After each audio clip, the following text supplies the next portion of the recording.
wanaagsan daawadayaal halka naga daawanaysaan waa saxan soxo production daawada hadii ay tahay markii kugu horeysay oo aad soo booqatay channelkan ha ka hilmaamin inaad subscribe tirahdid gambaleelkana afrotici ay ku soo gaaraan wararka u dambeeyay Soomaaliya iyo caalamka qodobada maanta aynu kugu hayno daawadayaal waxa ka mid noqon doona afar ruux oo ganacsato ah oo lagu dilay duleedka magaalada Gaalkacyo madaxweynaha cusub ee Galmudug garabka Al-Sunna oo war cusub soo saaray faahfaahin ka soo baxay qarax miino oo ka dhacay magaalada Muqdisho qodobadaas iyo wixii kale nagu soo kordhayaan daawadayaal aad ku maqli doontaan intaan ku guda jirno warkeena daawada hadii ay tahay markii kugu horeysay channelkan aad soo booqatid ha ka baqiilen inaad subscribe tirahdid gambarada kana afrotid isku soo noqod wanaagsan daawadayaal dablay hubaysan oo ka soo jeeda maamulka Puntland ayaa deegaan lagu magacaabo Taaroge waxa ay ku rasaaseeyeen gaari ay saarnaayeen afar ruux oo ganacsato ah oo ka soo jeeda maamulka Galmudug inta la xaqiijiyay afar ruux ayaa ku geeriyootay kadib markii gaariga ay saarnaayeen afartaasi ruux jidka ay u galeen dablaydaasi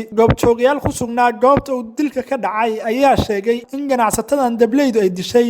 ay u wadeen qaad kadibna halkaas ay ku rasaaseeyeen ciidamada ammaanka ayaa ku baxay goobta uu dilka ka dhacay waxa ay deegaanka dilku ka dhacay ee haatan ka wadaan howlgallo aad u xoogan iyadoo halkaasina baaris ay ka socoto maahan markii uu horeysay dil uu ka dhaco deegaanka Taarowe marar badan ayay soo laalaabatay shaqaaqadan oo kale madaxweynaha Galmudug garabka Al-Sunna Dr. Sheekh Maxamed Shaakir Cali Xasan ayaa amray golaha wasiirada ee la magacaabay 13 bishii 10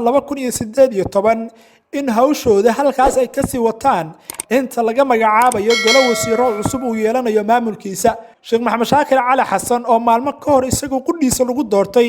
caasimada Galmudug ee Dusmareeb iyadoo maamulka Galmudug uu kala qaybsamay 3 garab ayaa tan imaanaysa waxa uu Sheekh Maxamed Shaakir Cali Xasan wasiirada hore uu ku amray in ay sii wataan shaqadooda inta laga soo magacaabayo golo wasiiro cusub uu yeelanayo xukuumadda uu haatan madaxweynaha ka yahay waa garabka Al-Sunna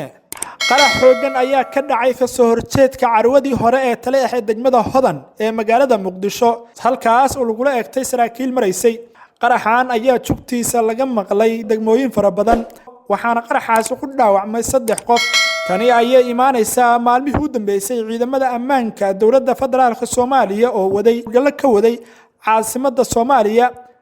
guud ahaan saaxiibayaal waa naga intaas cid uu sheegay warki guud ahaan waa naga intaas daawadayaal hadii ay tahay daawada markii kugu horeysay channelka soo booqatid fadlan ka hilmaamin inaad subscribe tirahdid gambaleelkana afrotid si ay ku soo gaaraan wararka u dambeeyay Soomaaliya caalamka